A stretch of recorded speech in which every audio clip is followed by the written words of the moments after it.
আসসালামু আলাইকুম ওয়া রাহমাতুল্লাহি ওয়া বারাকাতুহু।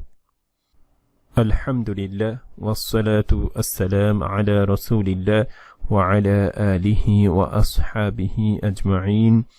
ফাআউযু বিল্লাহি মিনাশ শাইতানির রাজীম। বিসমিল্লাহির রাহমানির রাহিম। رب اشرح لي صدري ويسر لي أمري واحلل عقدة من لساني يفقه قولي ربي زدني علما ربي زدني علما ربي زدني علما। আলহামদুলিল্লাহ, এসো কোরআন শিখি এর পক্ষ থেকে সবাইকে আন্তরিক শুভেচ্ছা। আমরা গত ক্লাসে আরবি ভাষা পড়ি ও লিখি এই কোর্সের প্রথম অধ্যায় নিয়ে আলোচনা করেছিলাম। প্রথম অধ্যায়টি ছিল আরবি বর্ণমালা পরিচিতি, পড়ি ও লিখি। আজকে আমরা দ্বিতীয় অধ্যায় শুরু করব। আমাদের দ্বিতীয় অধ্যায়ের নাম হলো আরবি বর্ণমালার বিভিন্ন রূপ। তো অধ্যায়টি শুরু করার আগে আমরা গত ক্লাসে যে বিষয়গুলো শিখেছিলাম তার কিছুটা রিভিশন দিয়ে নিচ্ছি। তো আমরা জানি আরবি বর্ণমালা 29টি। গত ক্লাসে আমরা শিখেছিলাম তার প্রথম যে অক্ষরটি, এই অক্ষরটির নাম হচ্ছে আলিফ। তারপরে যে অক্ষরটি ছিল বা, তা, সা, তারপরে জিম, হা, খ, দাল, জাল, র, ঝা, সিন, শিন, صاد، ضاد، طا، ظا، عين، غين، فاء، قاف، كاف، لام، ميم، نون، واو، হা, হামজা, ইয়া। এই বর্ণমালাগুলো বারবার দেখে রিভিশন দিয়ে আমরা এরপরে অনুশীলনীতে যাব। অর্থাৎ এখানে আরবি বর্ণমালাগুলো একসাথে পরপর সাজানো আছে, কিন্তু এই ছকটাতে আমরা এলোমেলো করে দিয়েছি যাতে করে আরবি বর্ণমালাগুলো অনুশীলন করা যায়। তো আগেরটাতে ছিল সাজানো, এটা বারবার পড়ে আমরা এই পরের স্লাইড থেকে আমরা এটা প্র্যাকটিস করতে পারি। তো প্রথম অক্ষরটা বলার চেষ্টা করুন, পরিচিত, এটার নাম হচ্ছে ত। এর পরের যে অক্ষরটি শেষের দিকে এই অক্ষরটি ছিল, আমরা পড়েছিলাম, এটার নাম হচ্ছে হামজা। এর পরেরটা বলুন। ঠিক তাই, এটা হচ্ছে আইন। কাফ, মিম, খ, হা, দাল, صاد، ঝা, নুন, শিন, قاف، ضاد، طا، سين، جيم، واو، فا، حاء، ظا، لام، ألف، را، غين، ها، با، ইয়া, থা, দাল। তো প্র্যাকটিস করুন, বারবার পড়ুন, ইনশাআল্লাহ আল্লাহ সহজ করে দেবেন। আমরা আরবি বর্ণমালা পরিচিতি শিখলাম। তো আজকে আমাদের যে অধ্যায়টি হচ্ছে সেটি হলো আরবি বর্ণমালার বিভিন্ন রূপ। বিষয়টি বোঝার জন্য আমরা দুটো বাক্য দেখতে বলছি আপনাদেরকে। আমরা আমাদের এই পৃথিবীতে অল্প সময়ের জন্য এসেছি। এই পৃথিবী হলো একটা পরীক্ষা ক্ষেত্র। এখানে বাংলা র বর্ণটার দিকে আমি লক্ষ্য করতে বলছি। এখানে রটা শব্দের মাঝখানে আছে, এখানে র আছে শুরুতে, এখানে র আছে শেষে, আবার এখানেও শেষে আছে। তো এইখানে আমরা একটা বিষয় খেয়াল করছি যে র এর কোনো পরিবর্তন হচ্ছে না। র দেখতে মাঝে হলেও যেরকম, শুরুতে হলেও যেরকম, একেবারে শেষে হলেও রটা দেখতে একই রকম। একইভাবে পরীক্ষা এর ক্ষীয় যে অক্ষরটি আছে যুক্ত বর্ণ, এটা শেষে যেরকম শুরুতেও একই রকম। তো ইংরেজি ভাষা আর বাংলা ভাষাতে এটা দেখা যায় যে বর্ণগুলো যে কোনো জায়গায় বসুক না কেন এদের কোনো পরিবর্তন হয় না, কিন্তু আরবিতে কিছু অক্ষর রয়েছে এরা শব্দের শুরুতে একরকম, মাঝে দেখতে আরেক রকম এবং শেষে দেখতে অন্য রকম। যেমন আমরা জানি যে আইন লিখতে হবে এভাবে, এটা হচ্ছে আইন, এটা হচ্ছে আইনের আসল রূপ। কিন্তু আমি এইখানে একটা শব্দ লিখছি, এই শব্দগুলোর অক্ষরগুলোর সাথে যদি পরিচিত হই তাহলে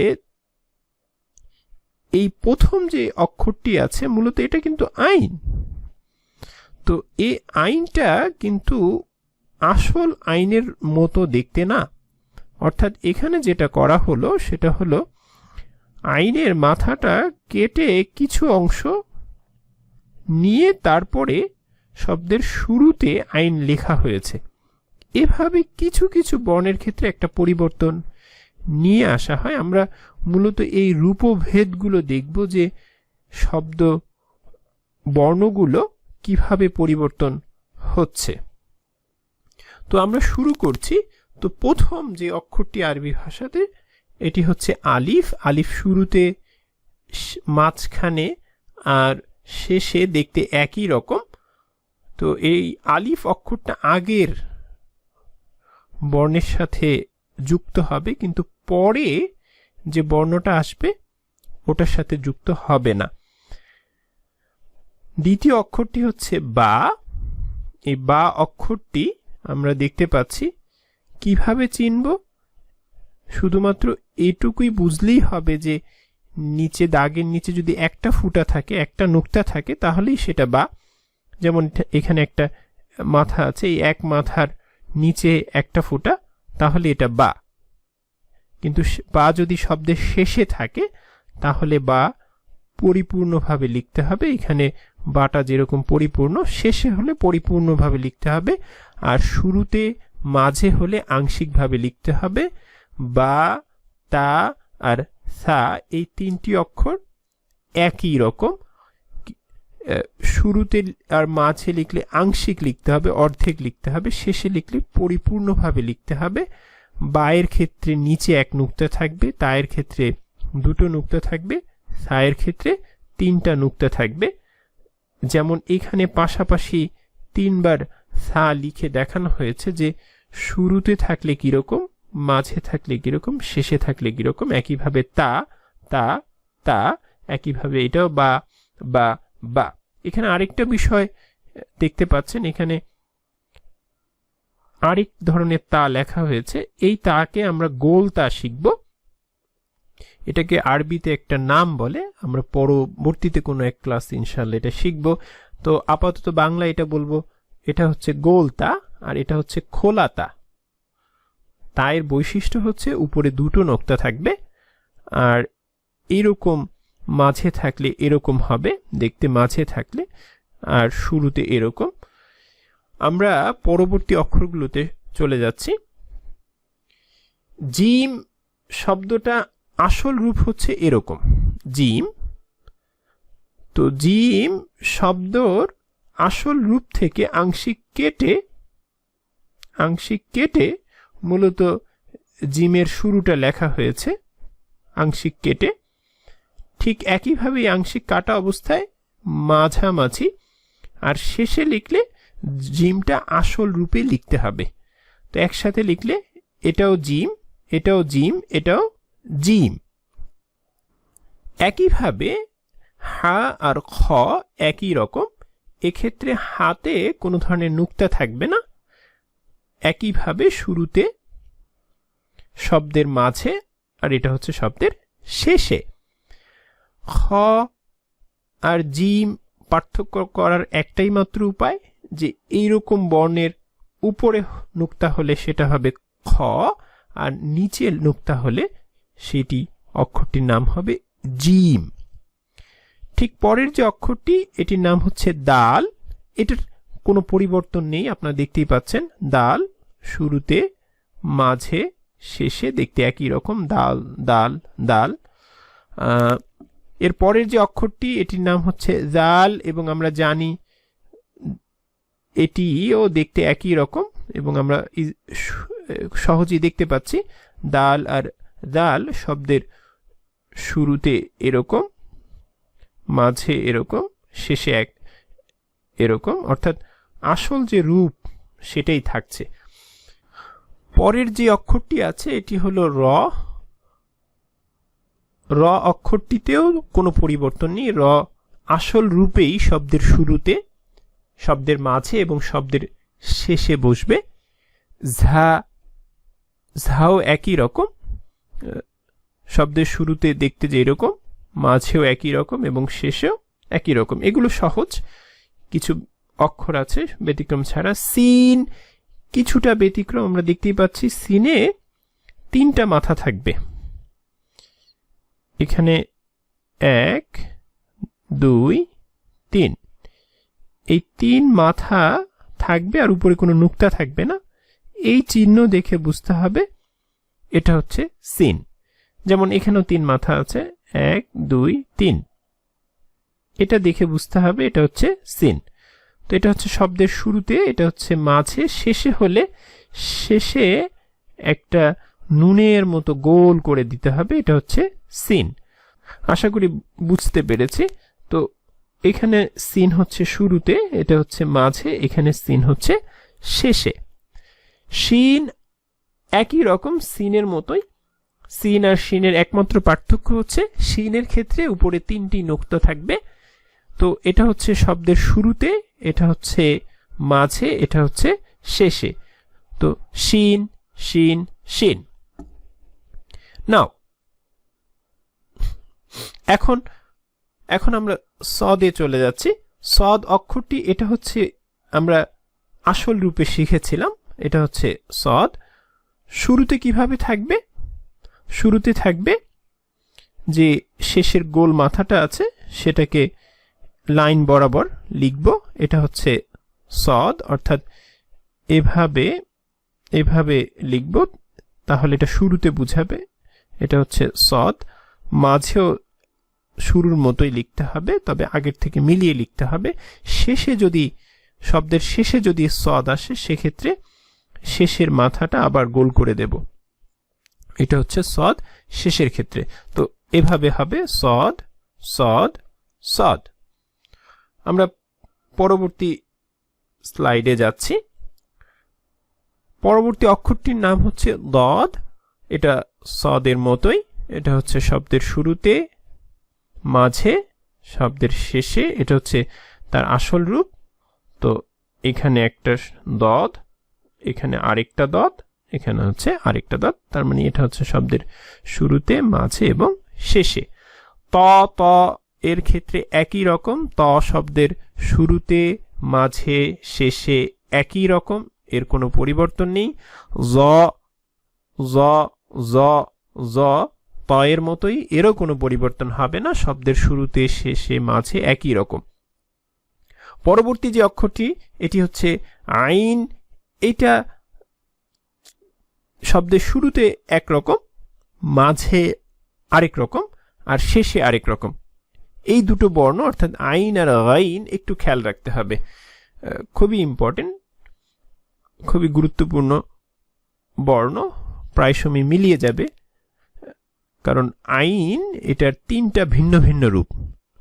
তো প্রথম যে রূপটি সেটি নেওয়া হয়েছে আইনের এই অংশটুকু থেকে, এটা হচ্ছে আইন শুরু থেকে। আর মাঝামাঝি যেটা নেওয়া হয়েছে সম্পূর্ণ ভিন্ন, এভাবে দিলেই হবে, এটা হচ্ছে আইন মাঝামাঝি যদি হয়, অর্থাৎ শব্দের মাঝে যদি আইন চলে আসে, আর আইন যদি শেষে হয় সেক্ষেত্রে এভাবে লিখব, অর্থাৎ শুরুতে আইন, মাঝে আইন, আর এটা হলো শেষে আইন। গাইন, গাইন শব্দটা একই রকম, আইনের মতোই। আইন আর গাইনের পার্থক্য হচ্ছে আইনে নুক্তা থাকবে না, আর গাইনে উপরে একটা নুক্তা থাকবে। লেখার নিয়ম একই রকম। এর পরের যে অক্ষরটি, এটির নাম হচ্ছে ফা। ফা অনেকটা দেখতে মোটামুটি একই রকম। মাঝামাঝি যে অক্ষরটি আছে এটা একটু খেয়াল রাখবো, সেক্ষেত্রে পেঁচানো মতো একটা পেঁচানোর মতো থাকবে, একটু কিছুটা পেঁচানো, বাংলা স্বরেও বা স্বরের মতো এখানে কিছুটা ফাঁকা জায়গা থাকবে, আর উপরে এক নুক্তা থাকবে, তাহলে এটা হবে ফা। তো শুরুতে থাকলে এরকম, শেষে থাকলে দেখতে এরকম হবে। কফ আর ফায়ের মধ্যে পার্থক্য হচ্ছে গিয়ে উপরে এক নুক্তা থাকলে সেটা ফা, আর দুটো নুক্তা থাকলে এটির নাম হবে কফ। তো আমরা শব্দের শুরুতে দেখতে এরকম কফ, কফ, কফ, মাঝামাঝি কফ, শেষে কফ। ফায়ের ক্ষেত্রে শুরুতে ফা, মাঝে ফা এবং শেষে ফা। পরের যে অক্ষরটি এটা হচ্ছে কাফ। তো আমরা কাফকে নর্মালি এভাবে দেখেছিলাম, শব্দের শুরুতে কাফটা হবে ভেতরে যে পেঁচানো যে অংশটি আছে সেটি নিয়ে, মাঝামাঝি যেটা আছে সেটাও পেঁচানো অংশ নিয়ে কাফ, এবং শেষে আসল যে রূপটা আছে সেটা বসবে কাফ প্রথমে, কাফ মাঝামাঝি, কাফ শেষে। পরবর্তী বর্ণতে চলে আসি আমরা। লাম, লাম, লাম শব্দের শুরুতে, মাঝে, শেষে, শুরুতে, মাঝে, শেষে। মিম, মিমের ক্ষেত্রে যদি আসি, এটা হচ্ছে মিমের আসল রূপ। তো মিমটা একটু ব্যতিক্রম, শব্দের শুরুতে হলে এভাবে লিখতে হবে মিম, শব্দের শুরুতে এভাবে লিখতে হবে মিম, মাঝামাঝি হলে এভাবে, আর শেষে হলে তার আসল রূপে ফেরত আসবে। আমরা পরবর্তী অক্ষরটিতে যাই, এটির নাম হচ্ছে নুন। দেখতেই পাচ্ছেন বা আর নুন দেখতে একই রকম, নুক্তার ভিন্নতা। বায়ের ক্ষেত্রে আমরা শিখেছিলাম নিচে নুক্তা, এখন আমরা নুনে চলে আসছি, এখানে কিন্তু উপরে নুক্তা। উপরে নুক্তা এক দাগ নুন, উপরে নুক্তা এক দাগ নুন, নুন। তো এটা হচ্ছে প্রথমে, শুরুতে, এটা হচ্ছে মাঝামাঝি, আর এই নুন হচ্ছে শেষে। ওয়াও এর কোনো পরিবর্তন নেই, ওয়াও দেখতে একই রকম, শব্দের শুরুতে, মাঝে, শেষে একই রকম। হায়ের ক্ষেত্রে ভিন্নতা আছে, দেখতেই পাচ্ছেন হাটা আমরা এভাবে শিখেছিলাম হা, আমাদের শুরুতে যদি আসে হা লিখতে হবে এভাবে, শুরুতে যদি আসে, আমি আবার দেখাচ্ছি, হা লিখতে হবে এভাবে, যদি মাঝামাঝি আসে হা লিখতে হবে এভাবে, এটা হচ্ছে মাঝামাঝি আসলে, আর শব্দের শেষে আসলে হাটা লিখতে হবে এভাবে। তো হা শব্দের শুরুতে, মাঝে এবং শেষে। পরবর্তী যে অক্ষরটি আছে এটির নাম হলো হামজা। হামজা এর ক্ষেত্রে একাও বসতে পারে, আবার হামজা কারো উপরেও বসতে পারে, যেমন এখানে ওয়াওয়ের উপরে হামজা বসেছে, এখানে ইয়ায়ের উপরে হামজা বসেছে, আলিফের উপরে হামজা, আলিফের নিচে হামজা। এভাবে এই অক্ষরগুলো সবই হামজা, এগুলো আলিফ বলা যাবে না, এগুলো হামজার চেয়ার হিসেবে বসেছে। আমরা আমাদের শেষ বর্ণে চলে এসেছি, ইয়া। ইয়ার ক্ষেত্রে একটা দাগের নিচে দুটো নুক্তা থাকবে। এটা দেখে খুব সহজে বা, নুন আর ইয়া এই তিনটি বর্ণের মধ্যে আমরা পার্থক্য করতে পারবো। ইয়া এর ক্ষেত্রে নিচে দুটো নুক্তা থাকবে, এটা হলো আমাদের ইয়া শব্দের শুরুতে, ইয়া শব্দের মাঝে, আর শব্দের শেষে হলে মোটামুটি আসল রূপে ইয়া ফেরত আসবে, ইয়া, ইয়া, ইয়া। তো এইখানে মজার একটু মজার কিছু জিনিস শিখে নিই, সেটা হলো দুষ্ট বর্ণ। আরবি ভাষায় কিছু সংখ্যক বর্ণ রয়েছে যারা আগের বর্ণের সাথে যুক্ত হয় কিন্তু পরের বর্ণের সাথে যুক্ত হয় না, এগুলোকে আমরা বলছি দুষ্ট বর্ণ। যেমন আমরা যদি এইখানে একটা শব্দ লিখি, যেমন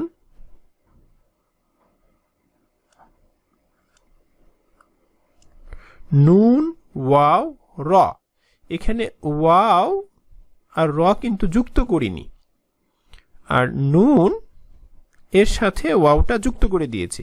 অর্থাৎ এই দুষ্ট বর্ণগুলো আগের অক্ষরের সাথে যুক্ত হবে, এটা হচ্ছে দুষ্ট বর্ণ। আগের অক্ষরের সাথে যুক্ত হবে কিন্তু পরের যে অক্ষর বা বর্ণটি আছে সেটির সাথে যুক্ত হবে না। একইভাবে